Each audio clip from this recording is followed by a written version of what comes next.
네, 여러분, 본격적으로 지방자치론 제2절 지방자치단체의 구성 요소를 보도록 하겠습니다. 여러분 책 398쪽입니다. 지방자치단체의 구성 요소입니다. 지방자치단체란 일정한 구역과 주민을 기초로 하여 국가로부터 부여된 일정한 자치권을 행사하는 법인체입니다. 자, 그럼 지방자치단체란 게 무엇이냐? 다른 말로는 지방정부라고 표현하기도 합니다. 왜 굳이 지방자치단체를 지방정부라고 표현하느냐 하면 지방정부라고 표현하는 사람들은 이거를 중앙정부, 이 국가와 대등한 입장에서 지방자치단체를 보고 싶습니다. 보는 겁니다. 지방자치단체라는 용어를 사용하게 되면 이 용어의 어감상 이거는 하나의 단체라는 거죠. 국가가 인정해준 하나의 단체에 지나지 않는다는 건데 지방정부라는 용어를 사용하면 국가와 대등한 정부의 정부라는 겁니다. 그래서 지방정부라는 개념으로 사용하게 되면 우리나라는 한 개의 국가정부와 243개의 지방정부가 있습니다. 그죠? 이렇게 대등한 입장에서 사용하게 되는 게 정부라는 용어고, 하지만 저는 책에서 지방자치단체라는 말을 썼는데 그 이유는 이 지방자치에 관한 기본법인 지방자치법에서 지방자치단체라고 용어를 사용하고 있기 때문입니다. 학술적으로는 지방정부라는 용어를 사용할 수 있겠지만 엄격히 법적 용어는 아니다는 말씀이고요. 자, 그러면 우리는 지방자치단체의 구성 요소를 살펴보겠습니다. 지방자치단체의 구성 요소는 구역이 있고 주민이 있고 거기에 있는 자치권이 있겠죠. 그럼 하나하나 먼저 구역부터 보겠습니다. 이 구역에서의 핵심적인 쟁점은 일단 지방자치단체 구역은 지리적 영역이고 공간적 범위, 땅덩어리라는 것은 명확하게 알고 있을 겁니다. 그런데 아주 중요한 게 하나가 있어요. 우리는 지방자치단체 구역은 육지뿐만 아니라 해상에도 영향을 미칩니다. 그죠? 이게 첫째 중요하다. 첫째, 구역에 대해서는 첫째, 육지뿐만 아니라 해상도 포함된다. 그런데 두 번째, 우리나라는 육지에는 명확한 경계가 있지 않습니까, 여러분? 그죠? 경기도와 충청도 사이 육지에는 명확한 경계가 있습니다. 해상 경계선은 없다예요. 이게 저는 여기서 행정 조치의 미비라고 적어놨는데 다시 한 번 더 정리합니다. 우리나라의 구역은 지방자치단체의 구역은 육지뿐만 아니라 해상에도 영향이 미친다. 그런데 해상 경계선은 없다.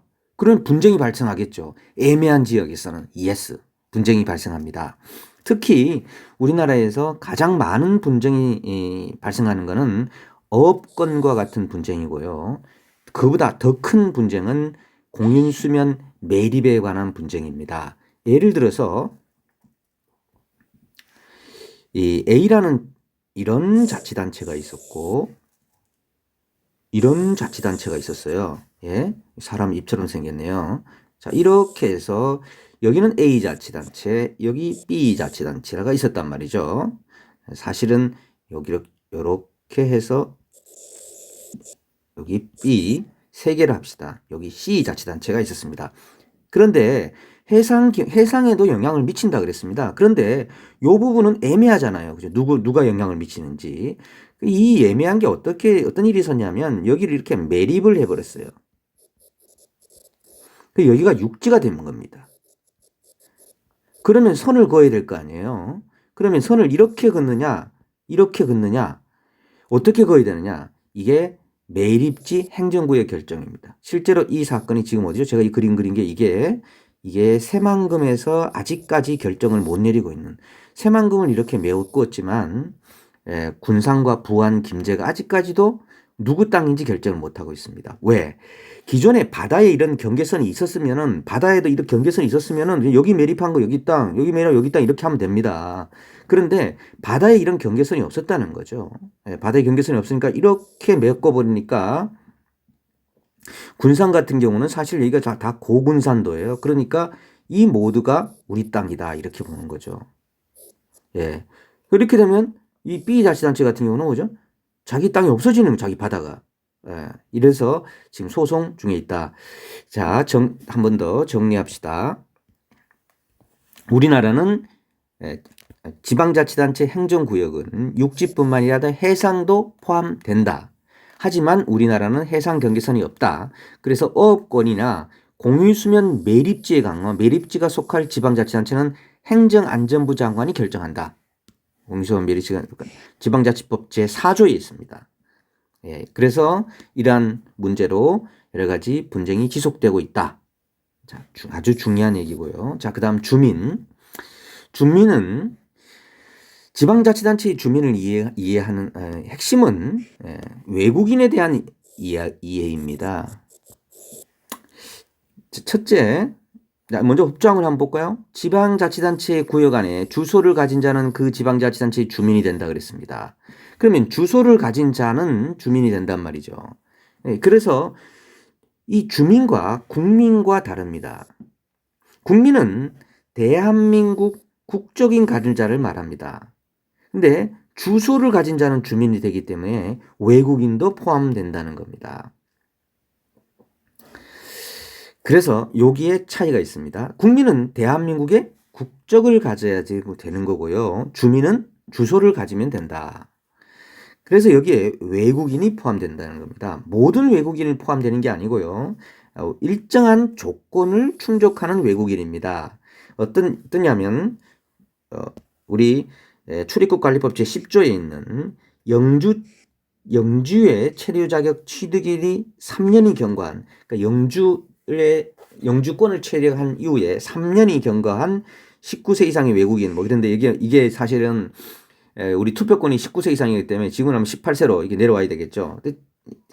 자, 중요한 거는 영주의 체력을 자기 기준에 취득일 후 3년이 경과되어야 된다는 겁니다. 그러면 외국인도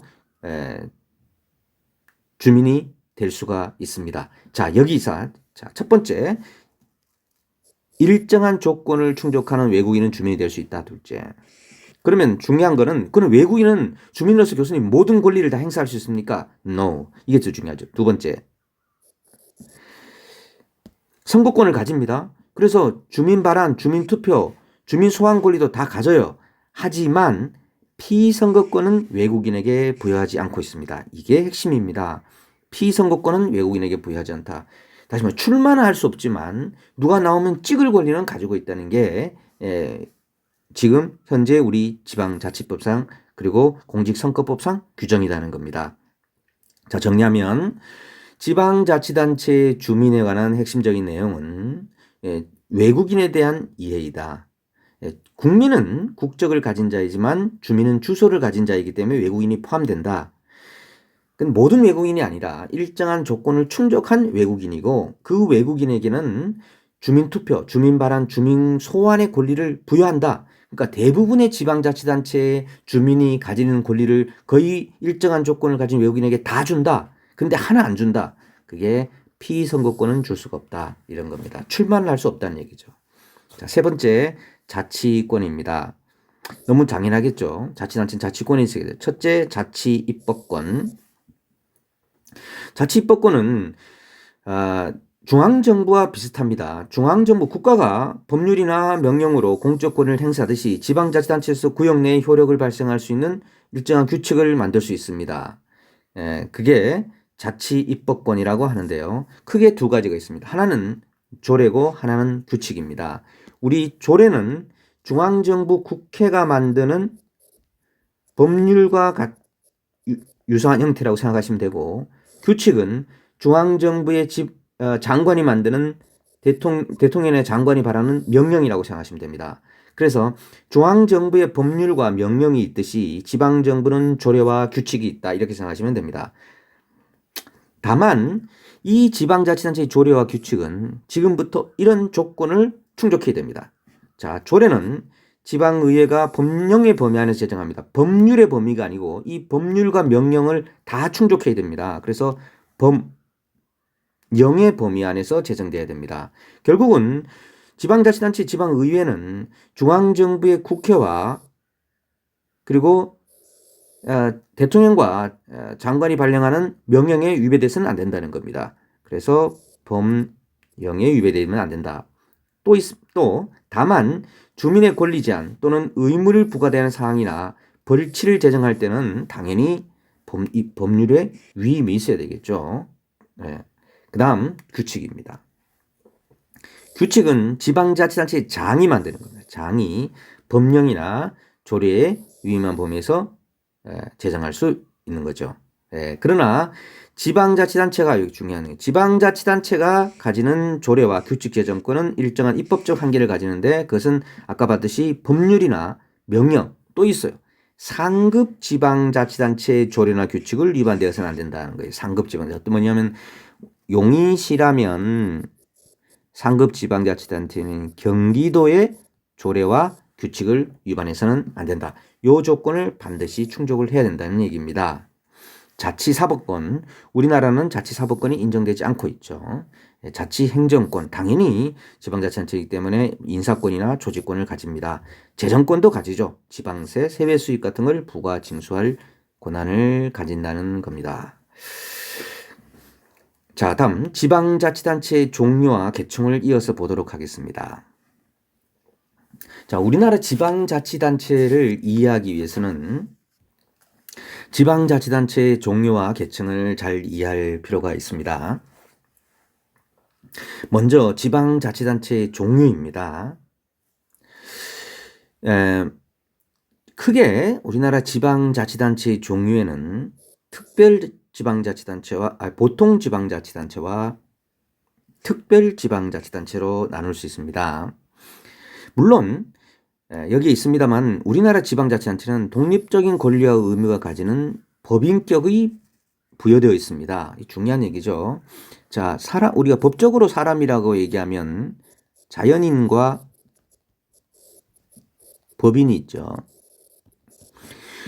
이 법인은 우리가 법적으로 부여한 권리자입니다. 그래서 우리 지방자치단체는 지방자치법에서 법적인 권리를 부여했습니다. 그리고 법인입니다. 소송의 당사자가 될 수가 있습니다. 아주 상식적인 내용이죠. 지방자치단체는 법인으로 한다. 그리고 소송의 당사자가 될 수 있다. 우리 지방자치법 제3조 제1항에서 지방자치단체는 법인으로 한다라고 법인격을 명확하게 부여하고 있습니다. 자, 이런 법인격을 부여한 자치단체는 크게 두 가지 종류가 있는데 하나는 보통지방자치단체와 다른 하나는 특별지방자치단체다. 보통지방자치단체는 여러분이 알고 있는 특별시, 광역시 이 모든 자치단체가 보통지방자치단체입니다. 왜냐하면 거기에서는 이 포괄적이고 종합적인 업무를 다 담당하잖아요.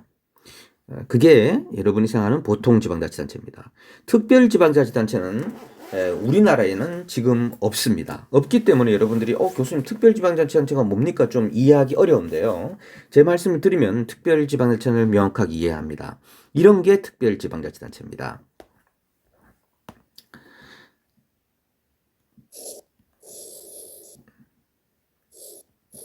자, 이렇게 지방자치단체가 있다고 합시다. A, B, C, D, E 이렇게 5개 지방자치단체가 꼭 서울 남쪽에 경기도에 여러 시가 붙어 있는 것과 유사합니다. 이 자치단체가 전 모두 보통지방자치단체입니다. 그래서 지방자치단체장이 있고 의회가 있는데 우리가 경찰이라는 업무를 우리 모두 이렇게 같이 나누지 말고 이렇게 하나를 만들어서 우리끼리 여기서 경찰 업무를 같이 합시다. 이렇게 해서 경찰 업무만 담당하는 특별지방자치단체를 만듭니다.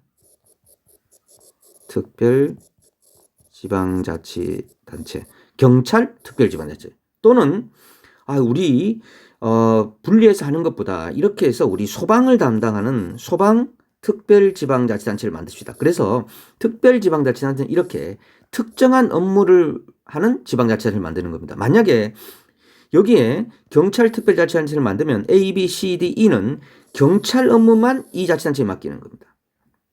지금 경찰자치제가 안 되고 있기 때문에 우리 소방의 예를 듭시다. 그럼 소방이라 그러면 이 소방 업무만 이 별도의 특별지방자치단체에다가 갖다 맡기는 거죠. 그러면서 A, B, C, D, E는 소방 업무는 하지 않는 겁니다. 뭐 이런 게 특별지방자치단체예요. 이 영국과 같은 경우는 과거부터 이런 것들이 굉장히 많습니다. 근데 우리나라는 자, 이 책에 보면 나옵니다만 우리나라는 지방자치법에서 특별지방자치단체 설치 운영에 관한 필요한 사항은 대통령으로 정한다고 규정하고 있어요. 근데 대통령에 없습니다. 그래서 우리나라는 지금 특별지방자치가 없다. 근데 여기 설명에 지방자치법 제159조에 보면 지방자치단체 조합이라는 게 있습니다. 이것도 법인이에요. 지방자치조합도 알아두세요. 지방자치조합도 법인인데 근데 이 지방자치단체 조합이 특별지방자치 아니냐? 그런데 아니라는 게 다수설입니다. 아닙니다. 특별조합은 특별지방자치 아니라는 게 다수설이라는 거죠. 지금 행정안전부에서 특별지방자치단체에 관한 법률을 지방자치법의 개정안을 지금 국회에 내놓고 있습니다. 아마 곧 만들어질 가능성이 있습니다. 자, 이 특별지방자치를 이해했으면 여러분들에게 꼭 혼동하지 말아야 될 용어가 있습니다. 아주 중요한 용어인데요. 특별지방행정기관이에요. 이거는 특별지방자치단체와 전혀 상관없는 중앙부처의 브랜치다 이렇게 생각하면 됩니다. 중앙부처의 브랜치다. 어떤 거냐면 이 지방경찰청, 지방병무청, 지방노동청처럼 중앙부처의 행정기관이므로 중앙부처 소속의 직원이 근무하게 되고 모든 행정기관은 중앙부처에 속하는 거죠. 여러분들이 이렇게 생각하시면 됩니다. 국가직 9급으로 국가직 7급으로 들어갔을 때 근무할 수 있는 거 이런 겁니다. 예를 들어서 환경부가 있다. 환경부가 있으면 환경부 보충도 있지만 뭐 낙동강 낙동강 유역에 대한 환경 관리를 담당하는 브랜치가 있을 거고요. 또 뭐 금강 유역에 담당하는 브랜치가 있을 겁니다. 이게 환경부 소속 공무원이 가 있을 거 아닙니까? 이게 특별지방행정기관입니다. 제일 많이 명백하게 여러분 책에 나와 있는 병무청이에요. 이 경기도에는 경인지방병무청이 있죠. 전라남도에는 전북지방병무청이에요. 경북에는 경북지방병무청이 있습니다. 여기에 일하는 사람들은 전부 병무청 직원들이죠. 경북에 있다가 경상북도 공무원이 아니고 전라북도에 있어서 전라북도 공무원이 아닙니다. 이 사람들은 국가직 병무청 공무원입니다. 이런 것들을 특별지방행정기관이라고 합니다. 자, 특별지방행정기관 관련해서는 이렇게 나오지만 한 가지 더 꺾어서 나옵니다. 시험 문제는. 그러면 특별지방행정기관이 많은 것은 지방자치제를 활성화에 기여한다. 또는 그 반대이다. 반대겠죠. 왜?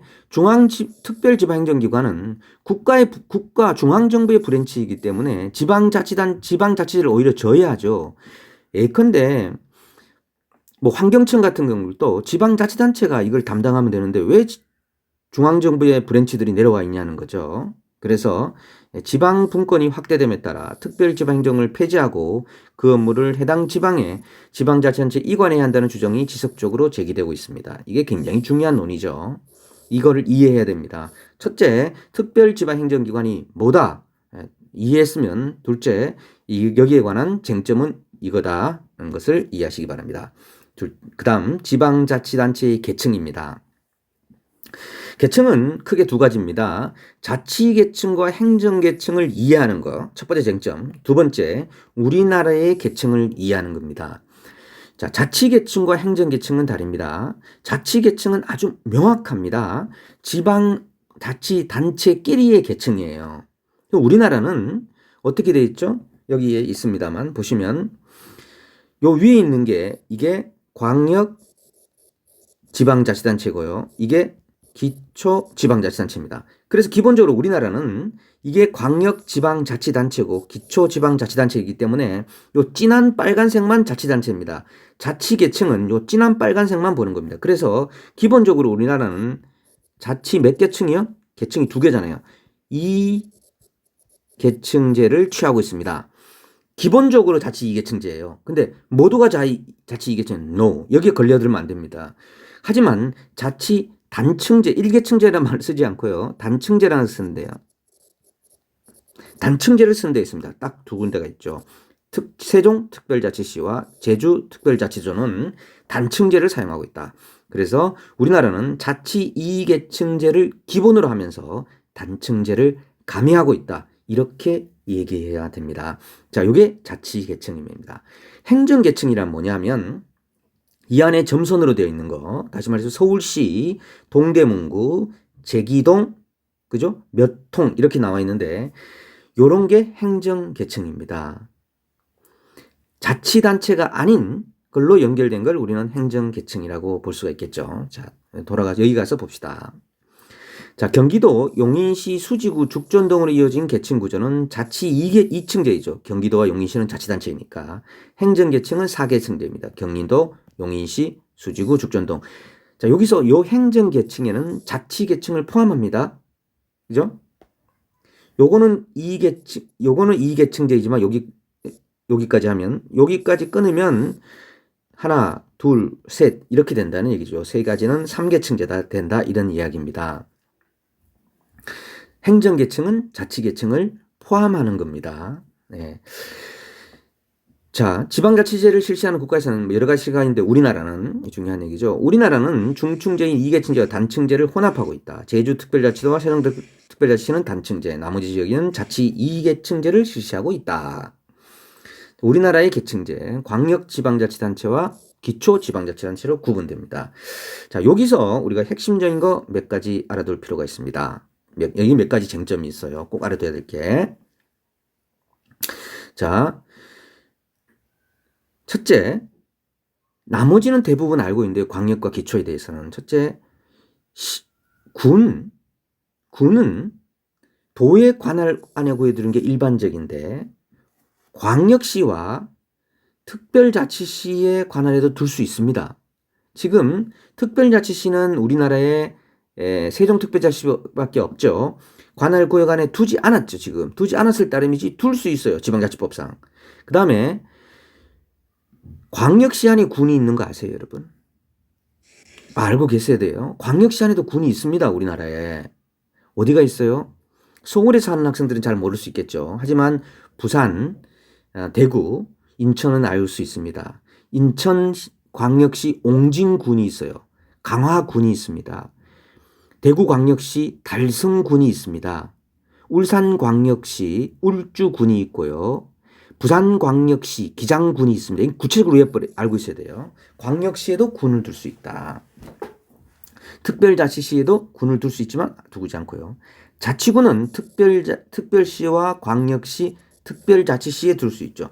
여기에 특별자치시에도 구를 둘 수 있습니다. 특별자치. 하지만 세종시 특별자치법에서 못 두게 해놨습니다. 그래서 두지 않고 있을 따름입니다. 자, 그리고 현재 세종특별자치시에서는 읍면동마를 두고 있고요. 우리 제주도는 제주특별자치도에서는 단층제를 하고 있고 행정시, 읍면동, 통리 이런 형태를 두고 있다는 거 알아두셔야 됩니다.